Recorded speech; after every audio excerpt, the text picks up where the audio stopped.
Hello everybody, this is C Navneet Mundra from Naveen classes Kolkata. और मैं आज आप लोग के लिए एक बहुत इंपॉर्टेंट बात लेके आया हूं and that is May 25 CA inter के एग्जाम्स के लिए आप किस तरीके से आगे वे फॉरवर्ड करने वाले हैं। हमारे पास कुल फेब से लेके अप्रैल तक का टाइम है बिफोर एग्जाम मंथ। तो इस 3 महीने के जर्नी में हम अपनी तैयारी कैसे करें, क्लासेस भी थोड़ी बहुत चल रही है, किसी का हो गया तो सब कुछ हैंडल कैसे करना है सर, और स्पेसिफिकली आप अपने सब्जेक्ट कॉस्ट एफएम एसएम के लिए हमें बात बताइए। तो इस वीडियो में मैं पहले कुछ जनरल बातें करूंगा और फिर मैं लास्ट में कॉस्टिंग की बातें बताऊंगा और एफएम एसएम को लेके मैं एक नया वीडियो बनाऊंगा। ओके, तो ध्यान से सुनना पहले ये बात। प्रॉब्लम नंबर 1 इस टाइम पे क्या रहता है पता है आपको? सर फेब में हमारे जस्ट प्रायर टर्म के रिजल्ट्स आने वाले रहते हैं, यानी कि Jan 25। वो देखने के बाद हमारा ना सर साइकोलॉजिकल फैक्टर्स, हमारे मन को आप क्या बताओ सर कि क्या चीज में बदल जाएगा हमें भी नहीं मालूम। हमें लगता है एक एक्स का एग्जाम ठीक नहीं गया तो हमारा कैसे जा सकता है, अरे उसका नहीं हुआ तो हमारा कैसे हो सकता है, अरे उसने एक ग्रुप भी नहीं क्लियर कर पाया तो हम कैसे करेंगे। देखो ये एक डर और मोटिवेशन दोनों का माहौल बन सकता है अगर आप इसको जिस वाइज भी ले। बट मैं सच बता रहा हूं, अगर आप मोटिवेटेड रहना चाहते हो तो आप इस रिजल्ट से फोकस हटा दीजिएगा, क्योंकि यहां पे आप रिजल्ट के चक्कर में अपने आप को काफी ज्यादा डाइल्यूट कर देंगे, अपनी तैयारी को काफी ज्यादा डाइल्यूट कर देंगे। कई बच्चे इसके बाद जिनका रैंक आता है नहीं आता है उनसे बात करना चालू कर देते हैं कि भाई क्या करे क्या नहीं करे, हम कैसे रैंक लाए, और फिर उनकी तैयारी सुन के अपने आप को डिमोटिवेट कर लेते हैं। देखो Jan 25 के लिए there was enough time for studies. Why I am telling you, क्योंकि ये बच्चे नवंबर एग्जाम्स देने वाले थे, बट इनको बाद में पता चला कि इनका जनवरी में एग्जाम हो रहा है। तो जो लोग दोनों ग्रुप के लिए शुरू से तैयारी कर रहे थे ना, वो लोग काफी मस्त वे में कर रहे थे क्योंकि उनको नवंबर का लगा हुआ था। बट जो लोग शुरू से तैयारी नहीं कर रहे थे, एक ग्रुप का कर रहे थे, उन्होंने भी सेकेंड ग्रुप फिर टेकअप कर लिया। तो इस वजह से टाइम होने के वजह से इनके पास रिसोर्स था, सबसे इंपॉर्टेंट विच वॉज टाइम, तो इन्होंने उस चीज को वैसे यूटिलाइज किया। बट आपको आपका डेट पहले से मालूम था कि भैया हमारा एग्जाम मई में होने वाला है, क्योंकि हमारा एग्जाम फाउंडेशन का भी मई में हुआ। तो इस वजह से आपका तैयारी और इनके तैयारी में फर्क था। तो प्लीज इस रिजल्ट को लेके अपने माथे में कोई और बात मत डालिएगा। अगर आज आपने डिसाइड कर लिया ना कि हम दोनों ग्रुप देंगे तो बस दोनों ग्रुप देंगे, और अगर आज डिसाइड कर लिया एक ग्रुप देंगे तो एक ग्रुप देंगे। अब ये सारी बातें और दूसरों के डिसीजन हमें इफेक्ट नहीं करने चाहिए। सर हमने खुद जो डिसाइड किया क्या वो सही है कि गलत, उसके लिए आप अपने एक मेंटोर से पूछिए, मेंटोर से सजेशन लीजिए। वो जो भी, I don't know, your parents, your one of the senior, your teacher, your friend, I don't know, but एक मेंटोर जो आपको लगता है आपको सही गाइड करे, उनसे बात कीजिए, जरूर बात कीजिए ये डिसीजन लेने से पहले। बट जो एक बार ले लिया उसके बाद अपना मन मत चेंज कीजिएगा। और अगर आपके मन में एक डिसीजन आ चुका है तो अपने मेंटोर से भी पूछ के कोई लाभ नहीं है, क्योंकि पता है जब आप एक मेंटोर से पूछते हो अपना जवाब और आप फिर वो आपके मन में एक आंसर रहता है कि काश ये फर्स्ट ग्रुप बोल दे, तब फिर देखो क्या होता है ना, कभी भी आपको वो मेंटोर नहीं समझ में आएगा, मेंटोर चेंज करोगे डिसीजन नहीं। तो इसलिए बोल रहे हैं मेंटोरशिप तभी लेना जब आप सच में ओपन माइंडेड हो, और अगर आप ऑलरेडी नैरो डाउन कर चुके हो decision, don't go for mentor, do whatever you want now. तो अब उसके लिए तैयारी कैसे करें सर, ये बताइए जरूर। अब इसमें अपना कंसिस्टेंसी लूज होती है, और इस कंसिस्टेंसी को मेंटेन करने के लिए हम कैसे अपनी कंसिस्टेंसी मेंटेन रखें सर, मैंने उसके लिए बहुत स्मूथ एक ऑपरेशन आपके लिए रेडी किया। अगर आप ये बात मेरा ध्यान से सुनेंगे तो आप कंसिस्टेंट होकर पढ़ाई करोगे अगला 3 महीना। फिर मैं बताऊंगा इस 3 महीने में कॉस्ट कैसे पढ़ना है, पहले सुनिएगा बात। अब आप ना अपने रूटीन को मंथ नहीं वीक वाइज में तोड़िए, चाहे वीकली स्टडीज चाहे क्लासेस, अगर बचा है या नहीं बचा है तो, और ट्राई कीजिए वो जो बजटेड टारगेट वीक वाइज बनाया क्या वो अचीव हो रहा है कि नहीं। और पैनिक मत कीजिएगा अगर आपका वीकली रूटीन फॉलो नहीं हुआ, क्योंकि आपने मंथली नहीं वीकली बनाया था, तो बाई चांस थोड़ा बहुत छूट गया, अगले महीने कवर कर लेंगे यार, क्या दिक्कत है। And learn from your mistakes. आपको पता भी चलेगा नहीं हमने फिजिबल कंटेंट बनाया कि नहीं। Follow your mentor guidance, very important, and update them with your progress. Weekly update बहुत रिक्वायर्ड है, और वो मेरे साथ मेरे कई बच्चे मेरे को अभी भी करते, चाहे वो फाइनल के हो, चाहे वो इंटर के हो, चाहे वो फाउंडेशन के हो। क्यों? क्योंकि उन्हें पता है कि इनको एक मैसेज कर दिया मतलब हमारे अंदर वो एक गिल्ट फीलिंग रहता है अगर हमने नहीं किया तो एक उनको बस पता चल गया, बस यही बहुत है। इसका मतलब ये नहीं मैं रिप्लाई बैक करूं, इसका मतलब ये कि हमने एक जन को बता दिया हमने आज क्या किया। अगर कुछ डिस्क्रिपेंसी होती है ना उनके बताने में, मैं उनको जरूर रिपीट करता हूँ कि नहीं ये आपने गलत किया, ये आपने सही नहीं किया, वगैरह वगैरह। डेली टारगेट आपके क्लास रिवीजन, होमवर्क्स और प्रीवियस प्रैक्टिस अभी के टाइम पे, फेब के टाइम पे ये इंक्लूड करने चाहिए। जिनका क्लास हो चुका है उनके लिए तो नहीं, बट जिनका नहीं हुआ है उनके लिए बता रहा हूं। Do not use phone while studying. ये पॉइंट तो देखो दोस्त, अब मैं जितने बार भी बोल लूं फिर भी आप करते हो तो मेरे को नहीं मालूम, क्योंकि कई बच्चे बोलते हैं नहीं सर उस समय व्हाट्सएप देखना होता है, कई नोट्स उसमें रहता है। ये सब बकवास मेरे आगे नहीं प्लीज। हाँ सर क्लासेज ही उसमें है, तो मैं रिवीजन के समय बात कर रहा हूं। आप जब पढ़ाई कर रहे हो फोन क्यों चाहिए? क्लास देख रहे हो तो फोन चाहिए।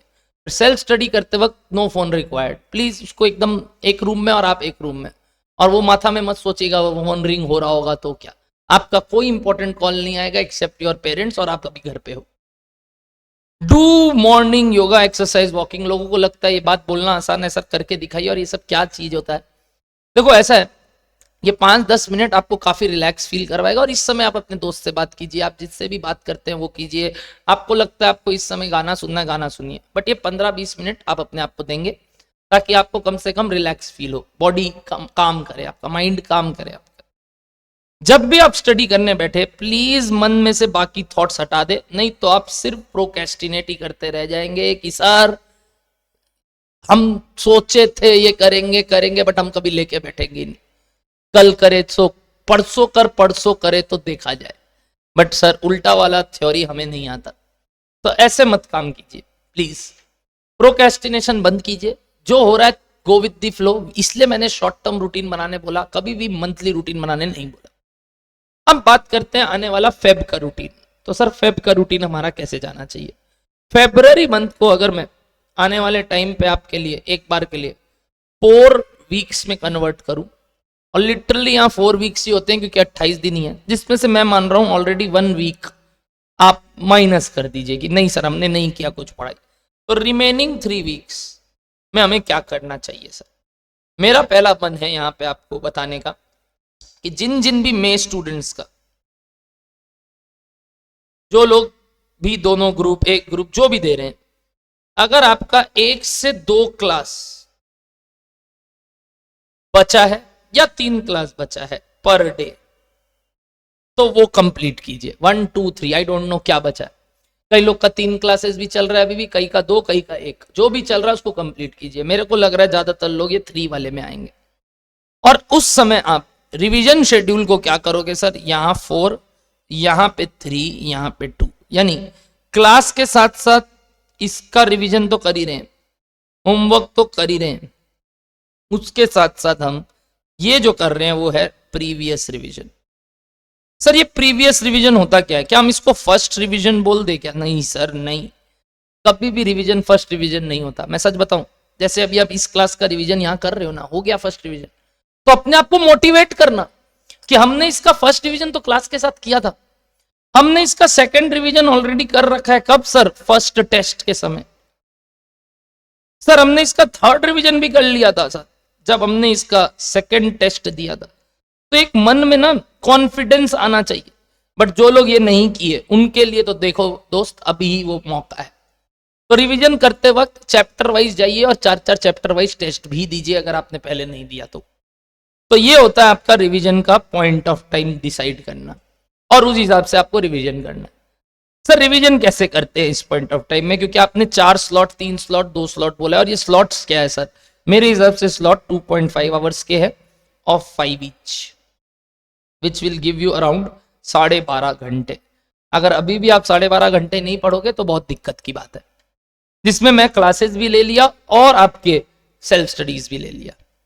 अगर ये बात को मैं पूरा कंप्लीट करूं तो अब जो हमारे पास स्लॉट्स बचेंगे उसमें हम, अगर हमारे पास 4 3 2 जो भी स्लॉट है, मैं बोलूंगा आप 2 सब्जेक्ट साथ में उठाएंगे एंड प्रेफरेबली 1 प्रैक्टिकल 1 थ्योरी, और अपने टाइम को 2.5 घंटे को प्रैक्टिकल 2.5 घंटे को थ्योरी में देंगे। जैसे अभी मेरा मानना है फरवरी में आपको ग्रुप 1 पे फोकस करना चाहिए, यानी अकाउंट्स, लॉ और टैक्स। बट अगर आपका सिर्फ ग्रुप 2 ही है तो ग्रुप 2 पे सब्जेक्ट्स को फोकस कीजिए।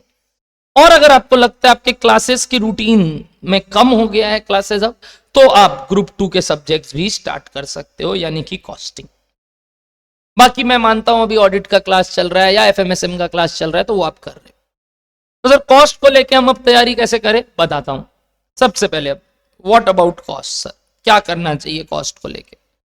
कॉस्टिंग को लेके सबसे बड़ा प्रॉब्लम बच्चों का होता है कि सर हम पढ़ तो लिए, वी नो नॉलेज है सर, नॉलेज है, knowledge tick, concepts clear, but sir practice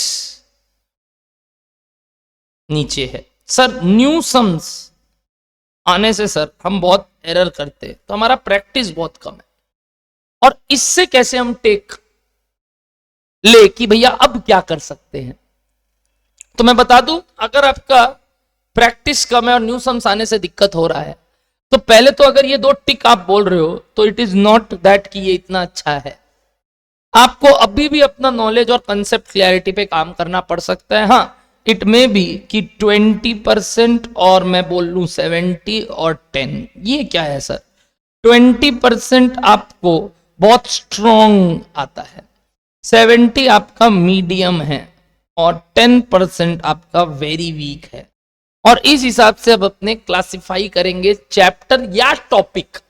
जैसे मैं मानता हूं अगर मैं एक मटेरियल चैप्टर लूं तो मैं कभी भी चैप्टर को टफ या इजी नहीं बोलता। मैं इस चैप्टर में 2-3 पार्ट करता हूं कि ईओक्यू यानी वो लेवल्स वाले क्वेश्चंस, एक आता है आपका sir turnover and your store laser वाले क्वेश्चन, और सर मिसलेनियस क्वेश्चन लाइक वो स्टॉक आउट वाला प्रोबेबिलिटी का सम्स।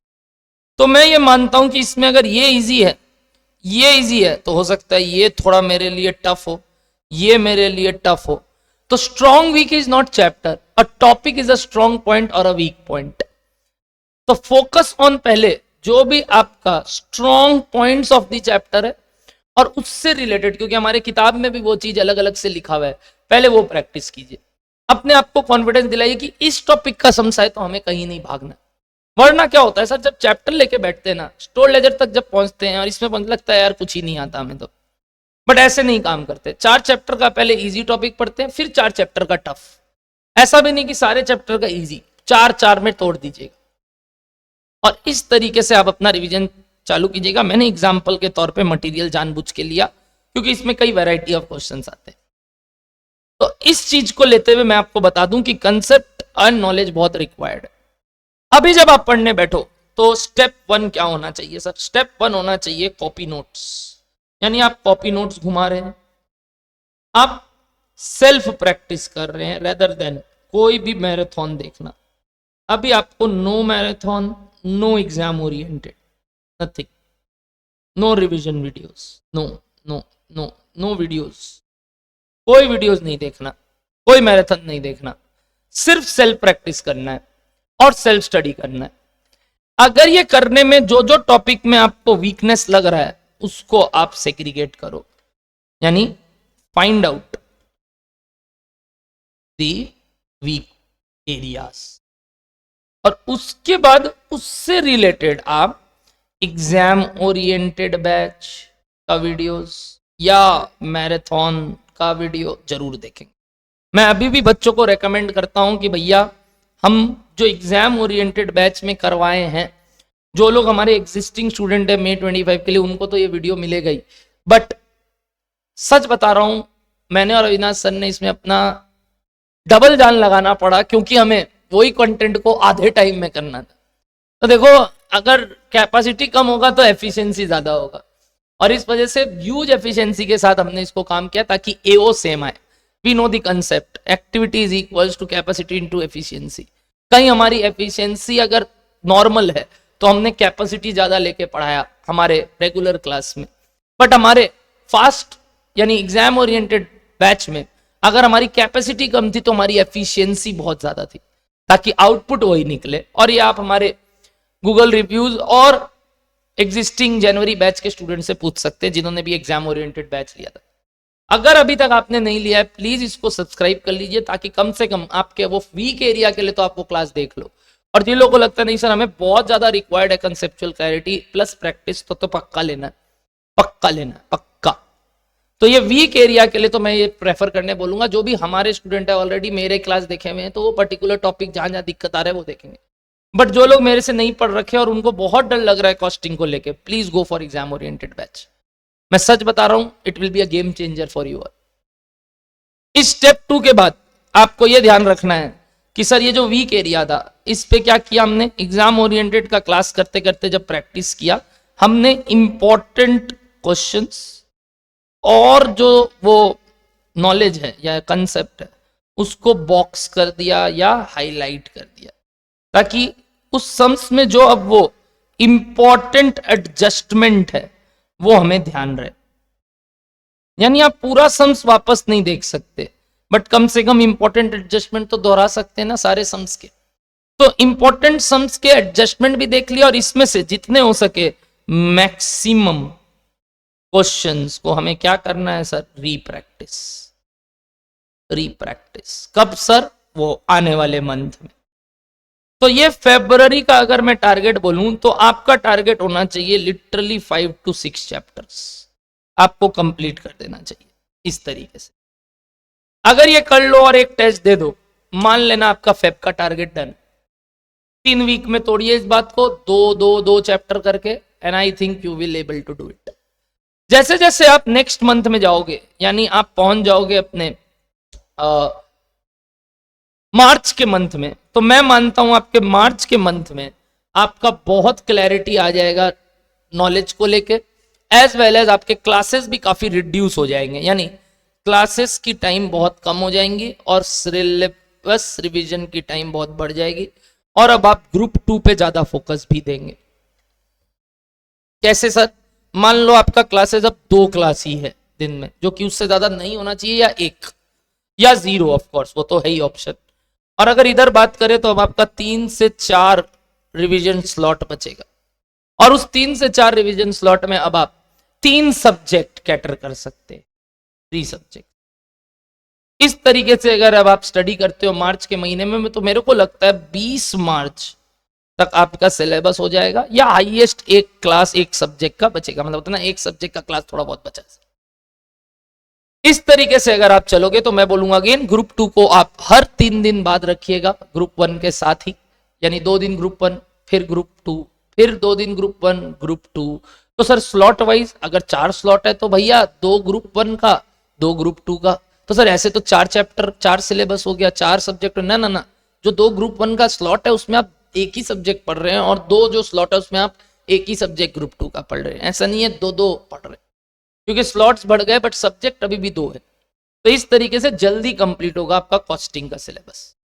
तो यहां तक मैं मानता हूं एक बार आपका पूरा कॉस्टिंग हो जाएगा और आप मार्च एंड में 1 फुल टेस्ट दे दो, 1 फुल टेस्ट दे ही दो, जिससे आपको काफी ज्यादा आइडिया पड़ेगा क्या करना। एंड देन अप्रैल मंथ में अगर मैं बात करूं तो अराउंड 25 तारीख से तो आप पढ़ने वाले नहीं हो कुछ भी सिवाय अकाउंट्स, तो 25 के बाद आप एग्जाम की तैयारी करना चालू कर देते हो। तो प्रायर टू 25 तारीख जो आपके पास दिन बचे हैं उसमें फोकस करेंगे आप वापस से आपके वीक एरिया, जबकि आपको जब टेस्ट दिया आपने 1 टेस्ट में, जो ये फुल टेस्ट से जो आपको पता चला कि सर अभी भी कौन से चैप्टर / टॉपिक में वी आर हैविंग प्रॉब्लम। अब इस प्रॉब्लम का 2 सॉल्यूशन, पहला can we work on it, work कर सकते हैं, वर्केबल है, कि सर इग्नोर कर दे क्योंकि सर अब ये नहीं हो रहा है हमसे। तो मैं बोलूंगा अगर वर्केबल नहीं है तो इग्नोर कर दीजिए। मान लीजिए वैसा कोई प्रॉब्लम ही नहीं था, मे बी इसके कारण आपका 5 से 10 मार्क कम आए, बट कम से कम टेंशन तो नहीं है सर। बाकी 95 मार्क्स में तो अभी भी फोकस कर सकते हो ना, and go for theory, then theory पे ज्यादा फोकस करो। बट अगर वो वर्केबल है देन ट्राई ट्राई करो एक और बार उस चीज को कवर करने का। और इस तरीके से आप करीब करीब 15 अप्रैल तक एक सेकंड टेस्ट दे दो बस। I think that is more than enough for costing practice and hopefully you understand my strategy कि मैं किस तरीके से आपको बता रहा हूं एज अ स्टूडेंट ही। इस तरीके से अगर आप काम करते हो मेरे को नहीं लगता कुछ प्रॉब्लम आएगा। और एग्जाम ओरिएंटेड बैच अगर आप देख रहे हो तो भाई माशाल्लाह मैं गारंटी लेता हूं 60+ पक्का है। अगर आपने पहले कहीं से भी पढ़ रखा है बस एग्जाम ओरिएंटेड बैच देख लेना, 34 क्लासेस शिद्दत से कर लेना, उसके बाद आपको कुछ नहीं करना है, कुछ नहीं करना है। बस मॉक टेस्ट जो मैं 2 ले रहा हूं विथ इवेल्युएशन वो देना है, नहीं तो फिर वो गारंटी वाली बात कहां से आएगी, क्योंकि मैं आपका आंसर चेक करके आपको बताऊंगा क्या हुआ क्या नहीं। So guys, hopefully you understand the strategy for the upcoming months for costing and FM and SM का मैं थोड़ी देर में लाऊंगा। Okay, tata bye bye.